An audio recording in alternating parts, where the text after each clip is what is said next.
जय माता दोस्तों। मैं आज आपको एक ऐसी जानकारी देने जा रही हूँ जो कि सभी के लिए सभी के लिए बहुत ज़्यादा ज़रूरी है। वो कैसे? वो ऐसे कि जैसे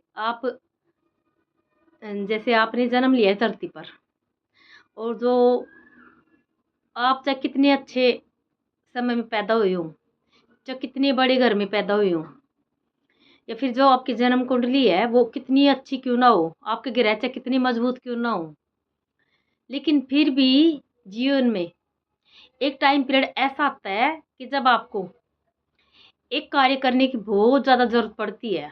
उसके बिना आपका कोई भी कार्य संपन्न नहीं हो सकता। तो कौन सा कार्य है जो सबसे ज़्यादा ज़रूरी है, आपके ग्रह नक्षत्रों से भी ज़्यादा ज़रूरी? वो कार्य है कुल देवी की पूजा।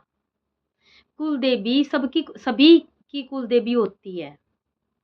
सबकी हर इंसान की कुल देवी ज़रूर भी होती है। और जैसे कई बोलते हैं कि हमें कुल देवी का नहीं पता, हमारी कुल देवी का नहीं पता। तो आजकल तो फ़ोन में बहुत अच्छा सरल सिस्टम चल गया।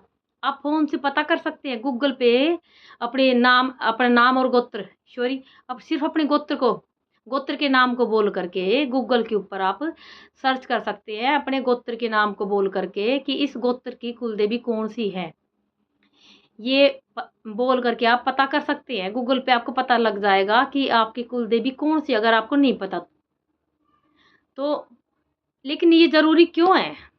कोई बोलेगा कि भई ज़रूरी क्यों है? आप पूछोगे, तो ये ज़रूरी इसलिए कि जो कुलदेवी होती है, वो हमारी कुल की देवी, कुल यानी कि जो हमारा खानदान, हमारे परिवार की देवी। जब तक हम कुल देवी की पूजा नहीं करते हैं, उसको नहीं मानते हैं, तब तक क्या होगा कि जो हमारे परिवार की ग्रोथ रुकी रहेगी, न वंश आगे बढ़ पाएगा।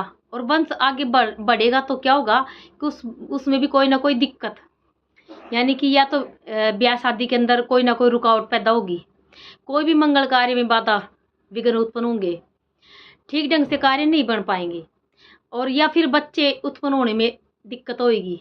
और बच्चे उत्पन्न हो भी जाएंगे तो कोई अपाहिज होगा, कोई अपंग होगा, ऐसे।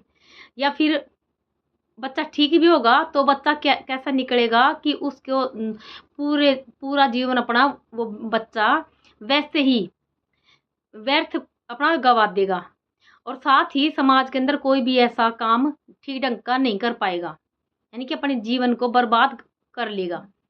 तो जैसे घर परिवार के अंदर चाहे पैसे की बरकत हो, या फिर जैसे रण रोग शत्रु बोलते हैं, तो कोई भी जो घर परिवार का ए टू जेड कोई भी कार्य हो, कोई भी समस्या हो, अगर आप कुल देवी की पूजा करते हैं, जैसे कि हम पितरों को मानते हैं। पितर यानी जो हमारे पूर्वज, जो हमसे पहले के जो हमारे बड़े बुजुर्ग जो इस धरती पे अब नहीं है, और वो पितृ रूप में पितृ रूप को धारण कर चुके। तो जैसे हमारे पितृ दोष लगता है, ऐसे ही हमें देवी दोष भी लगता है, क्योंकि जो कुल की देवी होती है वही हमारे कुल को आगे बढ़ाती है।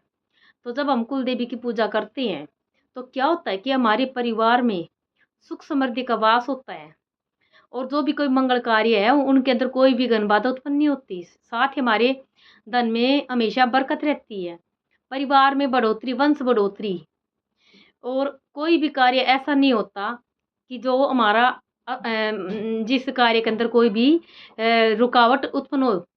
तो इसलिए मैं तो बोलती हूँ, देखो, और आप लोगों की इच्छा है, आप माने ना माने, लेकिन जहाँ जहाँ तक मेरा खुद का अनुभव है, मेरा क्या, मैंने कई लोगों को बताया, तो बहुत से लोगों को बहुत ज़्यादा फ़ायदा हुआ इसके करने से।